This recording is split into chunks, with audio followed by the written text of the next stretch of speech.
Good evening. This is the one that... Good evening. Can you hear me? Yeah. All right. So a few minutes ago, I called Governor Raimondo to concede the race and pledge my support to her in the general election. And I want to thank all of you. This was a great campaign. And we fought for what we believed in. And we fought hard. And you all fought hard.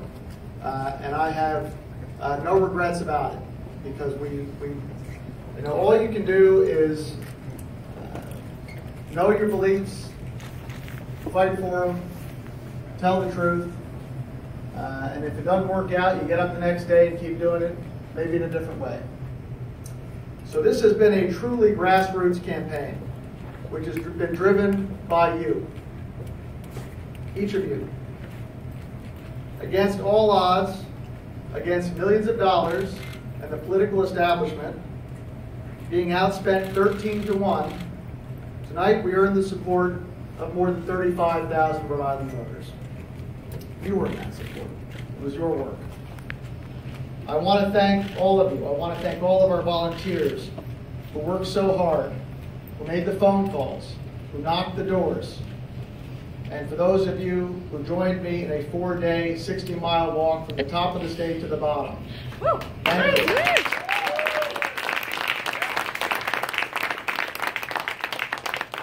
I want to thank my small, very small, and very fiercely dedicated and extraordinarily talented campaign team. It's the best campaign team I've ever seen.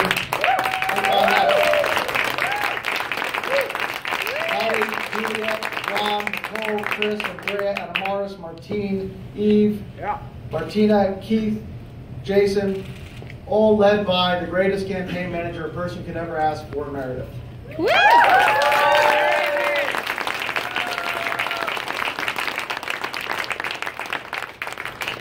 I want to thank my father, Walter, and my mother, Linda, who's no longer with us. They continue to inspire me. I want to thank my children, Ella and Walker. They've helped on the campaign in so many ways and have not seen their daddy as much as any of us would like over the last 5 months.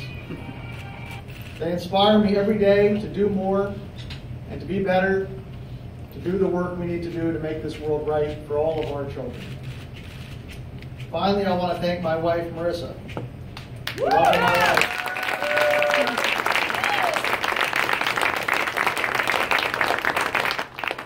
The love of my life, who gave everything a person could give to this effort. Love, support, incredibly hard work, a dining room that became a headquarters for a campaign, and 4 days on a 60-mile trek from Woonsocket to Narragansett. Thank you.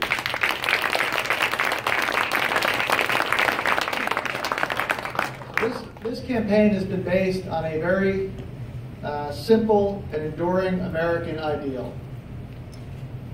That in a democracy, government should work for the people and no one else. Many in this state have struggled to get by because the system isn't working for them. The cost of everything people need, housing, healthcare, education, keep going up, and their wages have stayed the same. So life gets harder and continues to get harder for people. This is what we need to change, and this movement doesn't stop here tonight. That's right. We've built so much energy. We've got to keep going. The stakes are just too high to stop. So I still believe that we can have a state where every Rhode Islander can afford to go to the doctor without fear of going broke. That all of our children, regardless of zip code, can get a quality education. That we can still block the construction of a frack gas plant and the expansion of an LNG facility and make Rhode Island the first fully clean energy state in the country. Yes.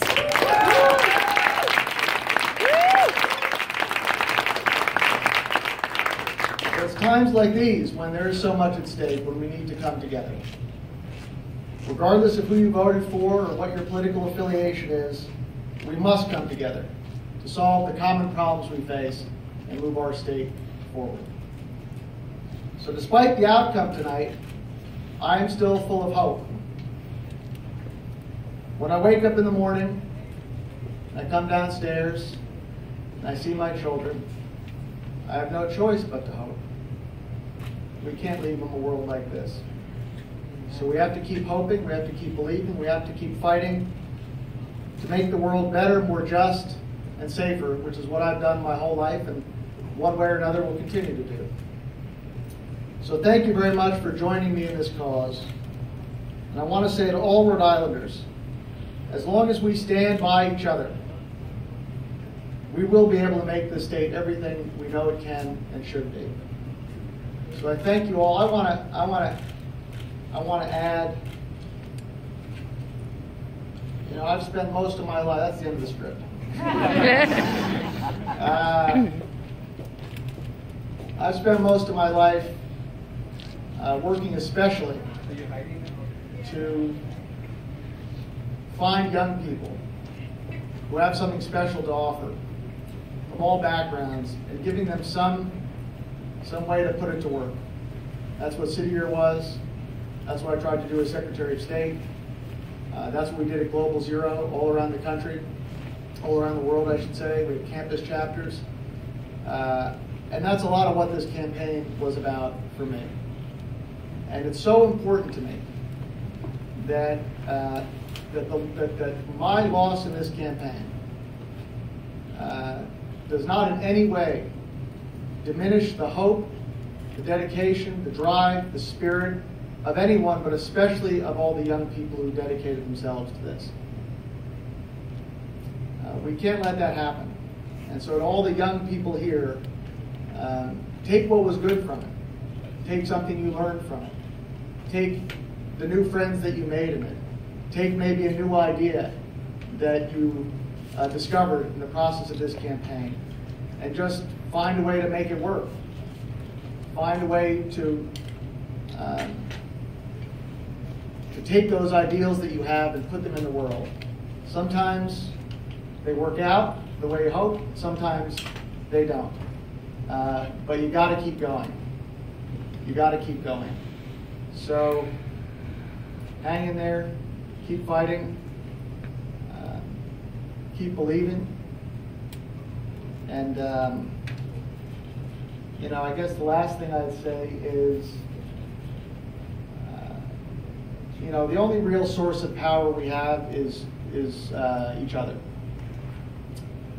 And if we are divided, if we are divided along economic group or race or any other way of dividing ourselves, the people won't have power to make the changes we need.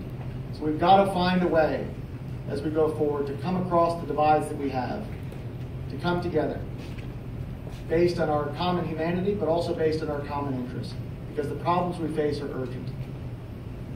And we need to find a way to solve them. And I'm going to keep working on it one way or another.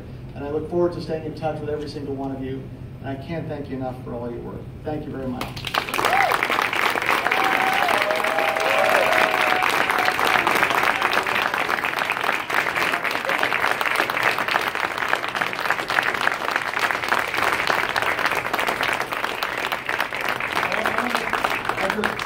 First person I saw leading here was Steve. I just want to add one thing. I've said it a few times during this campaign, but I need to say it again, especially in the era of having a president who attacks the free press. What the free press does is critical for this state and this country. And I thank them for their coverage. I thank them for their dedication. It is not easy what they do, and it is essential in a democracy. So I do want to thank the press as well. Yeah. It's been fun doing this with you. All right, thank you.